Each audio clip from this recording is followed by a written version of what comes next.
கிறிஸ்துவுக்குள் பிரியமானவர்களே, இந்த நாளுக்கான தினசரி தியான வசனம் மத்தேயு எழுதின சுவிசேஷம் 15வது அதிகாரம் 29வது வசனம். மத்தேயு 15:29. Matthew 15:29.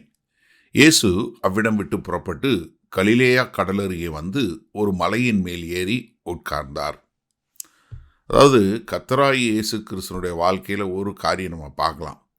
அதாவது ஒரு இடத்துல ரொம்ப கர்த்தர் போதித்து அவங்கள குணப்படுத்தி எல்லாம் பண்ணார்னா, அடுத்து வேண்டுமென்றே தனித்திருந்து தேவனோடு நேரம் செலவு பண்ணுவது. அதாவது ஒரு ஒரு குறிப்பிட்ட காலத்திற்கு ஊழியம் செஞ்சார்னா, அடுத்து கொஞ்ச நேரம் வந்து தனித்திருந்து தேவனோடு இருப்பது என்பதை நம்ம பார்க்க முடிகிறது. ஏன்னா ஒரு பகுதியில் வந்து இப்போ எங்கே பார்க்குறோம், இந்த பகுதிகளில் ஒரு பெரிய வந்து கர்த்தருக்கு எதிராக வந்து அவங்க எல்லாம் பண்ணக்கூடிய காரியங்கள் பார்க்குறோம்.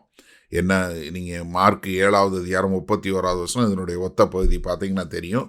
அவர் புறஜாதியார் பகுதிகளில் போயிட்டு இப்போ மறுபடியும் கலிலேயா என்று சொல்லக்கூடிய யூதர்கள் பகுதியில் வராரு. ஏன்னா அங்கே வந்து இப்போ பரிசேயர்கள் இவங்களுடைய ஒரு காரியம். அடுத்து எங்கே, கலிலேயா கடல் அருகே. ஏன்னா கலிலேயா கடல் என்று சொல்லக்கூடிய பகுதி வந்து என்னென்னா, அது வந்து கர்த்தராகிய இயேசு கிறிஸ்து செய்த அநேக அதிசயங்கள், அற்புதங்கள் இங்கே தான் பார்க்க முடிகிறது. ஏன்னா நீங்கள் வந்து மத்தேயு 4வது அதிகாரம் 18லேருந்து 22 உள்ள வசனங்கள் பார்த்தீங்கன்னா, தன்னுடைய முதலாவது சீஷர்கள் அவர் கூப்பிடுவதே இந்த கலிலேயா கடல் அருகே தான். இந்த கலிலேயா கடல் என்று சொல்லும்போது, இந்த கலிலேய பகுதி என்று சொல்லுவது ஏசாயா 9வது அதிகாரத்தில் முதல் வசனங்களில் பார்த்தீங்கன்னா, அது எப்படி வந்து புறஜாதியாருக்கு வெளிச்சத்தை கொடுக்கக்கூடியதாய், இருளில் இருக்கிறவர்களுக்கு வெளிச்சத்தை கொடுத்து ஒரு நம்பிக்கையை கொடுக்கக்கூடியதாய் இருக்கும் என்று சொன்ன வாக்குத்தத்தம் நிறைவேறும் விதமாக இங்கே கலிலேயா கடல் பகுதி வர்றார். அடுத்து ஒரு மலையின் மேல் ஏறி. இப்போ நம்ம இதே மத்தேயு 5வது அதிகாரத்தில் பார்க்குறோம். 1வது வசனத்தில் எங்கே, கடல் ஒரு மலையின் மேலே ஏறி.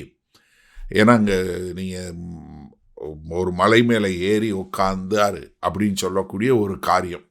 ஏன் வந்து உட்கார்ந்தார் மலை மேலே அப்படின்னு சொல்லி கேட்டிங்கன்னா, அந்த காலத்தில் இருக்கக்கூடிய ரபாய்க்கள் என்று சொல்லக்கூடிய ரபிக்கள் என்ன செய்வாங்க, அவங்க எல்லாருமே உட்காந்து தான் போதிப்பாங்க.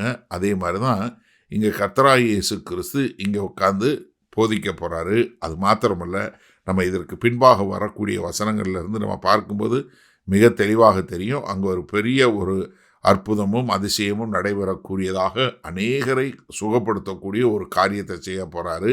அதற்கு முன்பாக என்ன பண்ணுறாரு, ஒரு பர்பஸ்ஃபுல்லாக, அதாவது ஒரு நோக்கத்தோடு இங்கே அந்த இடத்த விட்டு கிளம்பக்கூடிய ஒரு காரியம். ஏன்னா ஒரு இடத்த விட்டு இன்னொரு இடத்துக்கு போகும்போது அவர் வந்து எங்கே போகிறாரு, ஒரு நோக்கத்தோடு போய் சேரக்கூடிய காரியம்.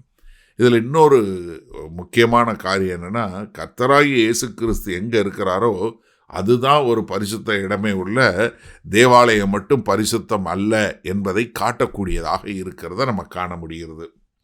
சரி, இதனால் இந்த வசனத்தை நம்ம எப்படி எடுத்துக்கொள்வது? இன்றைக்கும் இந்த சுவிசேஷ நூல்களை படித்து கொண்டு கர்த்தராகிய இயேசு கிறிஸ்துவை பின்பற்றி வரக்கூடிய அநேகர் என்ன நினைக்கிறாங்கன்னா, பூமி இப்போது பிரசங்கம் பண்ணுறது வந்து தேவாலயத்தில் மட்டும்தான் பிரசங்கம் பண்ணணும், பலிபீடத்தின் மேலே இல்லை பரிசுத்த ஸ்தலத்தில் மட்டும்தான் அப்படின்னு சொல்லக்கூடியது. நீங்கள் தயவு செய்து ஒரு புதிய கண்ணோட்டத்தோடு நீங்கள் புதிய ஏற்பாடு எடுத்து வாசித்து பாருங்கள். கர்த்தராகிய இயேசு கிறிஸ்து மூலமாய் தேவனை சந்தித்தவர்கள் எங்கே எல்லாம் சந்தித்தாங்க?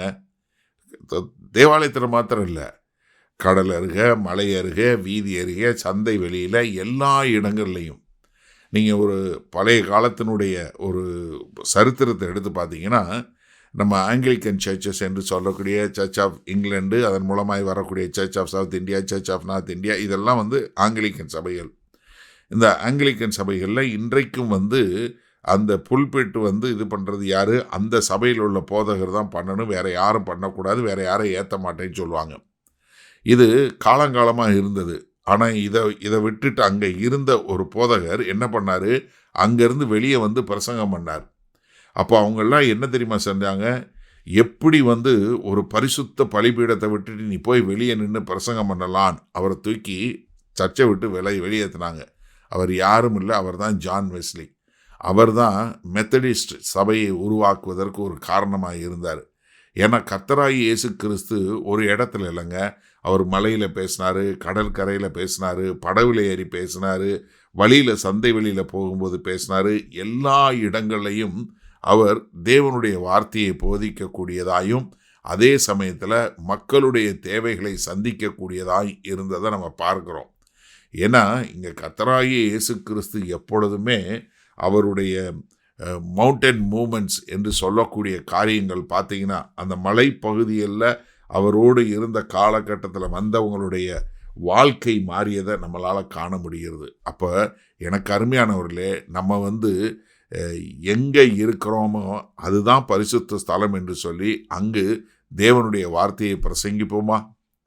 மகா கிருபையும் இரக்கம் நிறைந்த எங்கள் அன்பின் தகப்பனே, கர்த்தராகிய இயேசு கிறிஸ்து எங்கெல்லாம் சென்றாரோ அங்கு தேவனுடைய வார்த்தையை போதித்து அங்கு மக்கள் கர்த்தரை சந்திப்பதற்கான ஒரு வாய்ப்பு வந்தது ஆண்டவரே. அதே போல் இந்த செய்தியை கேட்டுக்கொண்டு இருக்கிற ஒவ்வொருவரும் எல்லா இடங்களையும் பரிசுத்த ஸ்தலமாக்கி பிரசங்கிக்க எங்கள் தேவன் கிருபை பாராட்ட வேண்டுமாய் மீட்பெரும் இரட்சகருமாகிய இயேசு கிறிஸ்துவின் மூலம் ஜெபிக்கிறோம் வல்ல பிதாவே, ஆமேன். கர்த்தர் உங்களை ஆசீர்வதிப்பாராக. நாம் இன்று மாலை மணால சந்திப்போம்.